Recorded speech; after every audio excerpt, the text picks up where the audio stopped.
the world needs to perhaps start to consider detethering from the US economy. And that is very important within the United Kingdom, because I'd say you're probably next in Trump's, or at least Mr. Elon Musk's target. Most of Mr. Trump's arguments on Truth Social, his personal media company, actually focus around how he feels that Canada and Mexico are being cheated.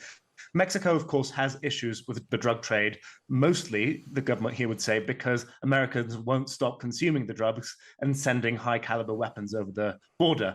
But Canada does not. So clearly, this is just a ruse and excuse to trigger the emergency powers that the president of the United States has, and therefore declare this trade war.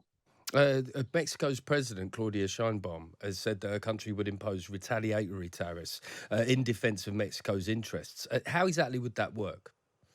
We don't know yet. It's called Plan B, but what's most likely is that Mexico will target places that will hurt the Republicans most. And also, they might actually start trying a bit of protectionism themselves. So defending pork, spirits, different things that Mexicans might want to protect from the American market themselves. But really, these tariffs will do a lot of damage anyway, without Mexico having to do anything. The Mexican peso will plummet, and therefore it'll make Mexican exports cheaper, Mexican imports more expensive, or foreign imports more expensive, and therefore that'll be a sort of de facto protectionism or tariff without Mexico having to do anything. I suppose, Trump, in a way, has to take this action because that was what he campaigned on. He said, was it that tariffs were his favourite word, that they were, I think, fourth after love and religion and something else. So he was always going to do this. But so far, it has been talk and a sentiment.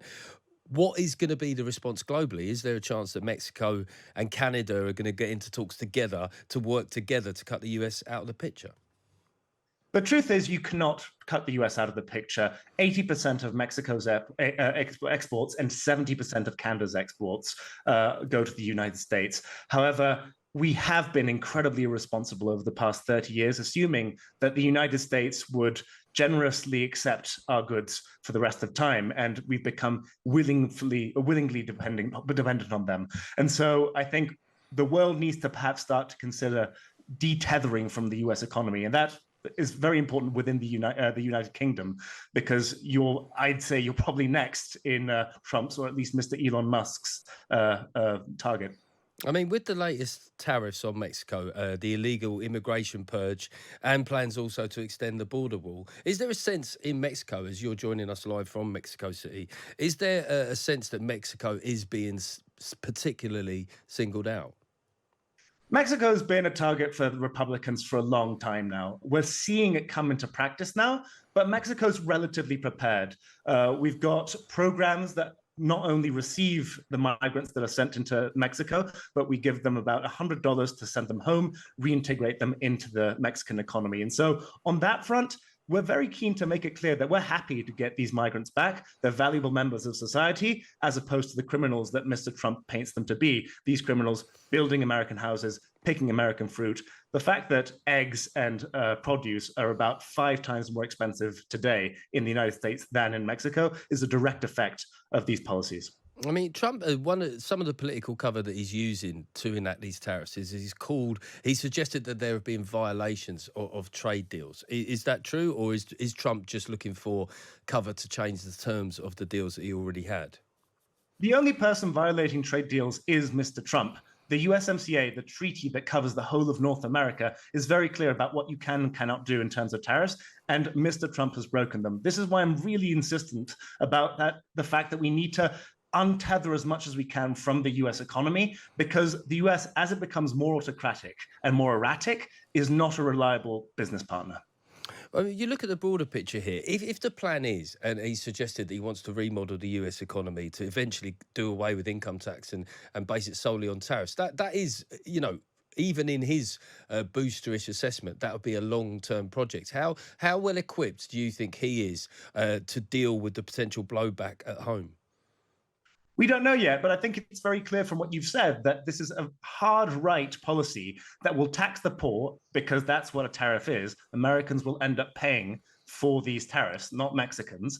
And if you get rid of income tax the way he's proposed it, it's the rich who will end up really winning because they pay very little. The poor pay via tariffs. And because of this new external revenue service that he's created, this is how he'll collect that tax. And so we've got a situation in which we've got a new gilded age, not a golden age, a gilded age in the United States, where the rich are richer than ever and the poor are really struggling, and they already are. I mean, I suppose there has been a period since Trump won his election where global leaders have courted him and everybody's wanted to at least start off from a positive point of view. But how important is it now that he's in office for nations to kind of meet strength with strength? So I know the word appeasement's been thrown about a lot when it comes to Russia, but I think Canada and Mexico have shown how you don't appease a bully. You don't stoop to his level. So we're not going into the narrative of, we're not going into the rhetoric, but we're just simply applying retaliatory tariffs because that's what's fair. Obviously, we know it'll hurt. We're being very specific about what tariffs we're applying as Mexicans and as Canadians. But we're not at all under any impression that Mr. Trump will give in if we give in and give him what he wants. And just finally, how reliant is the Mexican economic infrastructure on the export model? Enormously. Mexico is an export powerhouse. However, and this is crucial to understand, Mexico, for example, about 30% of its exports are car related, and a lot of them are labeled as car parts. But car parts mean they go to the US, they get sort of twiddled a bit and they become a different car part. They get sent back to Mexico, a bit more value is added, and then they get sent back to the US. So a car will cross the border, the Mexico-US border, a dozen times before it's finished. And so to put these tariffs on Mexico is to put a tariff on US industry.